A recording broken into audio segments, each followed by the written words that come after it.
Hi, I'm Norm Douglas from mtbskills.com.au. We're on the red carpet at Forrest today, and today we're going to learn how to do log drop-offs. Log drop-offs are a very common trail feature in mountain biking. We see them often, and particularly at Forrest, which is where we're from. This is one of my favourites to teach on because it's a relatively safe one. It's got a nice straight smooth landing. There's nothing else that can get in your way.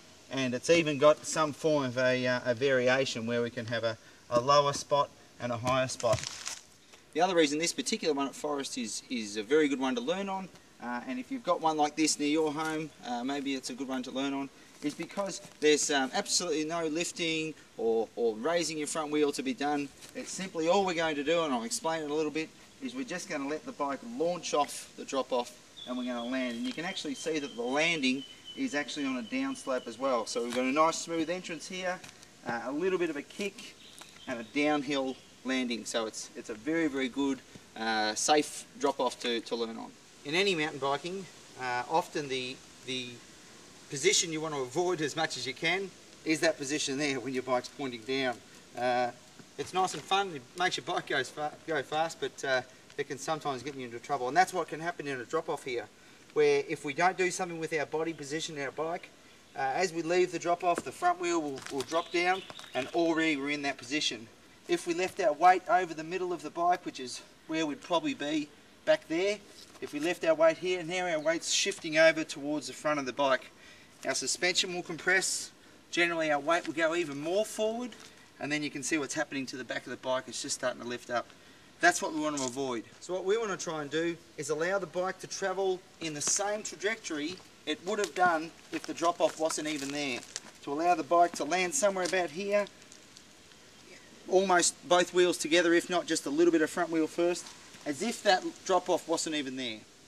When we take skills clinics, people that have done clinic with me before often laugh at my method of teaching. I can never say the word kinesthetic or whatever it's called, but I'm very much a do learner. So the action you need to do when you're doing a drop off is pretty much we're on top of the bike, we've got our pedals level, and what we're going to do is we're going to push the bike forward as we're squashing down on the bike a little. And what that's going to do is make the bike flatten out over the drop off. So the action is we're on the top of the bike, we're going to push it forward as our body's compressing down into the bike.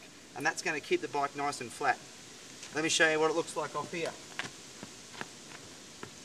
So we're riding along in the attack position.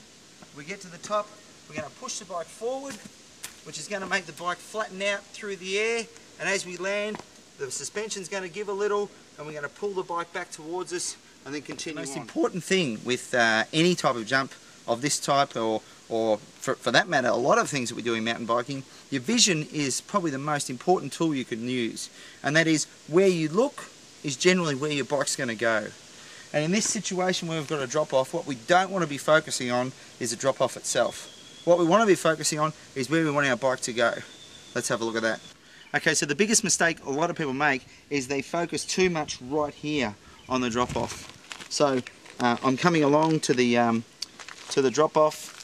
I'm coming along to the drop off, and my eyes are so fixed on here that that's where I'm going to put the front wheel. What we're going to do instead is we're going to focus down the trail there. As we come along to the drop off, our vision is going to be down here. Sure, we know this is there and we've taken sight of it to begin with, but now our vision's down there. And as we use our arms to flatten out the bike, we're going to push the bike down towards where we want to go rather than down to the ground. And that's where our bike will end up going.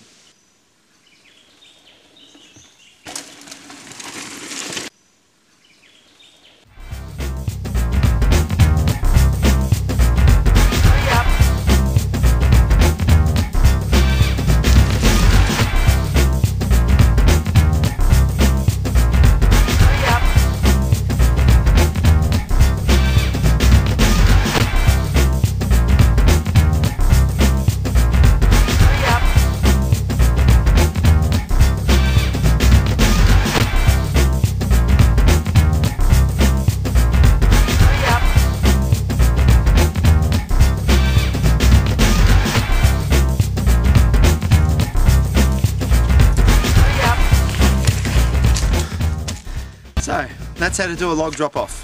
The two main things to remember: vision down the trail, push the bike out ahead of you, and third thing, have fun. I'm Norm Douglas. Come and see us at mtbskills.com.au and we can show you lots more stuff. How to have fun on a mountain bike and be safe. See ya.